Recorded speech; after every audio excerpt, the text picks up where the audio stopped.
Watching Taro's progress was satisfying, like seeing a complex puzzle slowly come together.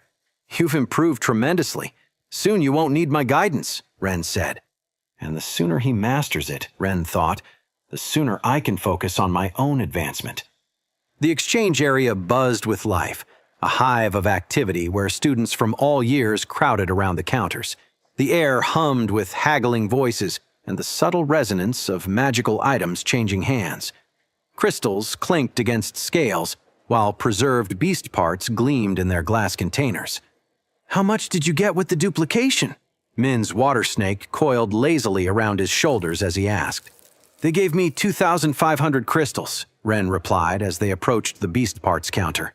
Glass containers lined the shelves, their contents casting prismatic shadows on the worn wood. "I have almost 4,000 usable. The rest are materials. Though I doubt it's enough for much cultivation, I hope it's sufficient to begin cultivation," Ren added. His heart sank when he inquired about the prices of what he needed. Bronze rank beast parts, meticulously preserved in crystal containers, glowed tantalizingly. Each piece cost a fortune, 1,000 crystals apiece. Thankfully, he didn't need those pristine specimens, but even the discarded parts, the ones slowly rotting that he actually required, 100 crystals for a daily portion's worth for my crystals, he muttered, examining a fragment of common crocodile skin that had begun to decompose. Its scales still held a faint iridescence despite the decay. And I need 100 portions. They were cheap by comparison, but far from free. His spore wasn't the only creature that could utilize materials in that state for cultivation. The Yu whistled low and long. "Wow! 10,000 crystals just for that garbage? And you still need other materials, right? That spore really is a pain in your side. Sure the investment's worth it?" It was undoubtedly worth it, but the timeline was a problem. Ren nodded grimly and made his way to the poisonous fungi section. The vendor, an older woman with burn scars crisscrossing her hands like a roadmap of past mistakes, gave him a sympathetic look. 3,000 per piece, she said before he could ask, gesturing to the glowing specimens. "And yes, it's expensive. We have to import them from Yino City, and relations aren't exactly friendly with our Yano City right now." Each one will process 10 crystals. Another 30,000 crystals, Ren thought, as a headache began building behind his eyes. "And the intelligence rune?" He pointed toward the artifacts section with a trembling finger, hoping against hope. The intelligence rune pulsed with a soft blue glow. It was among the most basic, but still. "That's one of the cheap ones. Like vitality runes, it costs 10,000, the vendor sighed. Ren calculated that he needed 50,000 crystals total.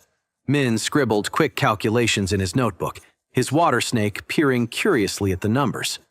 "Based on what you say you need, assuming luck keeps striking, you maintain your current gathering pace, and factoring in the school's duplication, 10 months minimum," Ren completed the thought, shoulders slumping slightly.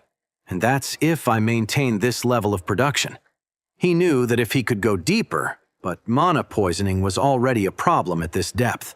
The mushrooms in his hair pulsed weakly at the thought.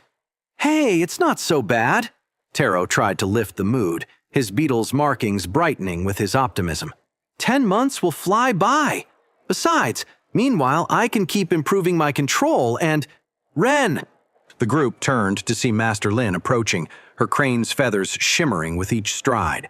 Her expression was unreadable, but there was a dangerous glint in her eyes. "I hope you're not thinking of skipping tonight's training again." Ren swallowed hard. "No, of course not. I was just—" Lin studied him for a moment, her gaze piercing. "The path to bronze rank is never easy, but you got many crystals this month, so keep at it. And remember, sometimes the longest path is the safest."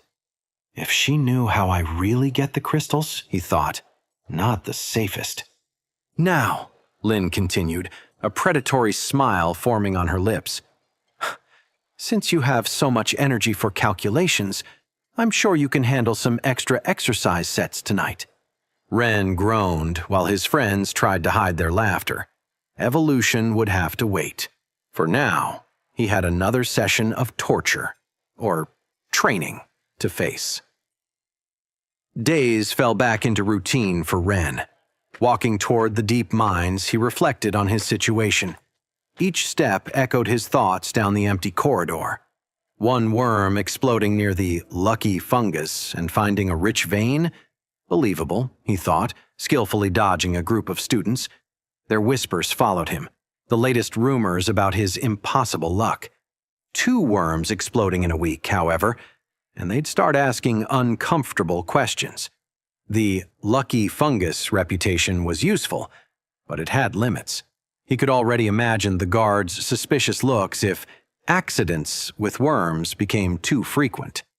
Jean's group watched from afar, shooting threatening glances but keeping their distance. The tunnel incident had left a lasting impression. A whole week of peace. Though they'd returned to their old habits, something had shifted. "There goes the rotting boy," one whispered. But they moved with newfound caution. Ren smiled while taking an unnecessarily complex detour. At least they don't chase me like madmen anymore, he thought.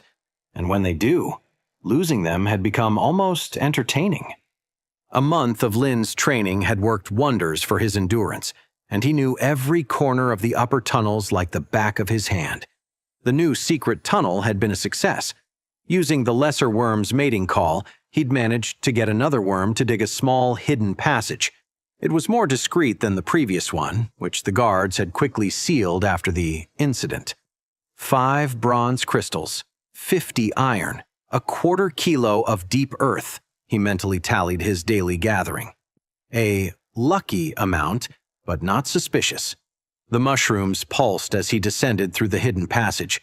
The routine had become precise. Enter, gather for 30 minutes, exit.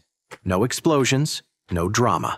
Just a persistent student with a consistently lucky streak. But it's not enough, he calculated while carefully extracting a bronze crystal. At this rate, reaching 50,000 crystals would take far too long. He needed another way. His thoughts were interrupted by distant student conversations. Fragments about the upcoming gathering expedition reached his ears, making his heart race with possibility. The mushrooms in his hair pulsed stronger, responding to his sudden interest. The expedition was an opportunity to gather beyond the school's usual boundaries. New territories, he reflected while storing the day's crystals. New beasts, new resources. A smile formed on his face as he ascended. The risks would be greater outside school grounds, but so would the rewards. More importantly, nobody would question a lucky gathering during an official expedition. I'll need to prepare well, he thought while heading toward the exit. The mushrooms pulsed softly, as if approving his plan. The daily routine would continue for now, but the expedition promised to be an opportunity to significantly accelerate his progress. Wait, that's not the end. You've just had a free taste. Now get the full story on the Pocket FM app, link in description. Check out our next video and playlist, and don't forget to like, share, and subscribe.